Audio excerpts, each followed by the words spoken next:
অন্তর্বর্তী সরকারের দায়িত্ব নেওয়ার পর থেকে দুর্নীতিগ্রস্ত সরকারি কর্মকর্তা কর্মচারীদের বিরুদ্ধে কঠোর পদক্ষেপ নেওয়ার দাবি উঠে এসেছে আন্দোলনরত ছাত্র নেতাদের কাছ থেকে।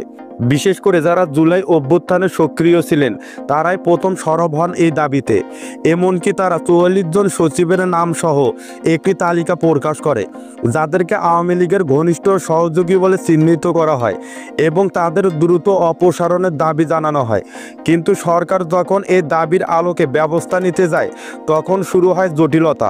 উল্টো সচিবালয়ের কিছু কর্মকর্তা আন্দোলনে নামে, যার কারণে সেই উদ্যোগ আপাতত স্থগিত রাখতে বাধ্য হয় সরকার। শুধু সচিবালয়ে নয়, জাতীয় রাজস্ব বোর্ড অর্থাৎ এনবিআরের পরিস্থিতিও ছিল আরও উদ্বেগজনক। সাম্প্রতিক সময়ে বিভিন্ন দাবিতে এনবিআরের কর্মকর্তারাও আন্দোলনে নামে, যার ফলে টানা কয়েক সপ্তাহ নাগরিক সেবা কার্যরত বন্ধ থাকে। এই অবস্থায় সরকারি কর্মকর্তা কর্মচারীদের লাগাম টেনে ধরতে এবার সরকার একটি নতুন অর্ধাদেশ জারি করেছে।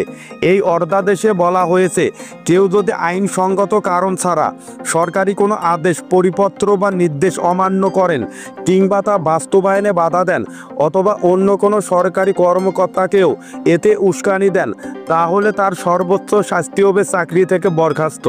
এই আদেশে স্বাক্ষর করেছেন আইন, বিচার এবং সংসদ বিষয়ক মন্ত্রণালয়ের লেজিসলেটিভ এবং সংসদ বিষয়ক বিভাগের সচিব ডক্টর হাফিজ আহমেদ চৌধুরী।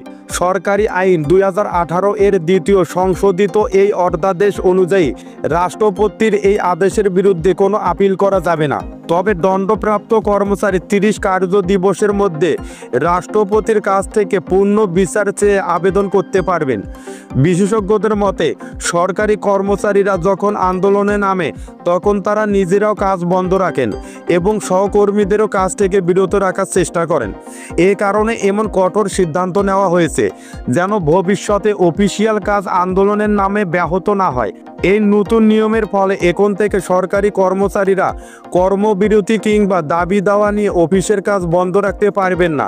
বিশেষজ্ঞরা মনে করছেন, এই উদ্যোগের মাধ্যমে সরকারি দপ্তরে দুর্নীতির মাত্রা অনেকটাই কমবে। একই সঙ্গে যারা আগে দুর্নীতিতে জড়িত ছিলেন তাদের বিরুদ্ধেও সহজে ব্যবস্থা নেওয়া সম্ভব হবে। সরকারকে আর বাড়তি জটিলতায় যেতে হবে না, বরং একটি নির্দিষ্ট আইনের কাঠামোর মধ্য দিয়েই ব্যবস্থা নেওয়া যাবে। সব মিলিয়ে বলা যায়, সরকারের এই পদক্ষেপ দেশের সেবাদান ব্যবস্থায় শৃঙ্খলা ফেরাতে বড় একটি পদক্ষেপ হতে পারে এবং যারা জনগণের টাকায় বেতন নিয়ে জনগণের সেবা থেকে বিরত থাকেন তাদের জন্য এটি হতে পারে একটি কঠোর বার্তা।